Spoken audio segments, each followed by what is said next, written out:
రాష్ట్ర వ్యాప్తంగా డ్వాక్రా మహిళల సర్వే కొనసాగుతూనే ఉంది. రాష్ట్ర వ్యాప్తంగా డ్వాక్రా మహిళలకు సంబంధించి సర్వే అయితే చేస్తున్నారన్నమాట. వారి గ్రూపులు విధి విధానాలు ఎలా ఉన్నాయి ఏంటి? వారి గ్రూపులు ఎంతవరకు కూడా ఆర్థికంగా ఉన్నాయి? అనేది ఎంతవరకు చెల్లింపులు జరుగుతూ ఉన్నాయి? అసలు చెల్లింపులనేవి కరెక్ట్‌గా ఉన్నాయా లేదా అని చెప్పేసి మొత్తం డీటెయిల్స్ ఇక్కడ మీరు చూడొచ్చు. ఎస్‌హెచ్‌జీల గ్రేడింగ్‌కి సంబంధించిన వివరాలైతే సేకరణ అయితే జరుగుతూ ఉంది.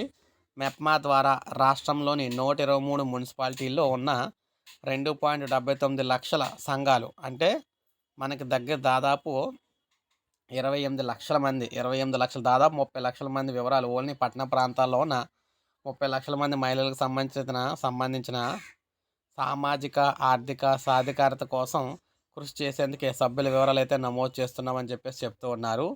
సభ్యుల సమగ్ర సమాచారం తెలిస్తే సరైన ప్రణాళిక అమలు చేసేందుకు ఆస్కారం ఉంటుందని పేర్కొన్నారు. సంఘాల నిర్వహణ స్థితి, పొదుపు, అప్పులు, చెల్లింపులు, బాకీలు, అడ్వాన్స్లు వంటి ఆర్థిక అంశాలతో పాటు సంఘం స్థాయిలో చేపడుతున్న జీవనోపాధి వివరాలను కూడా సేకరించి వాటి ఆధారంగా గ్రేడింగ్ అయితే ఇస్తామని చెప్పేసి అంటున్నారు. అంటే ముఖ్యంగా మీరు చూసుకుంటే ఎంతవరకు కడుతున్నారు? పొదుపు ఎంతుంది? అప్పు ఎంత తీసుకున్నారు? చెల్లింపులు ఎలా చేశారు? ఇంకా బాకీ ఎంతుంది? అడ్వాన్సులు వంటి ఇంకా ఏమైనా తీసుకున్నారా?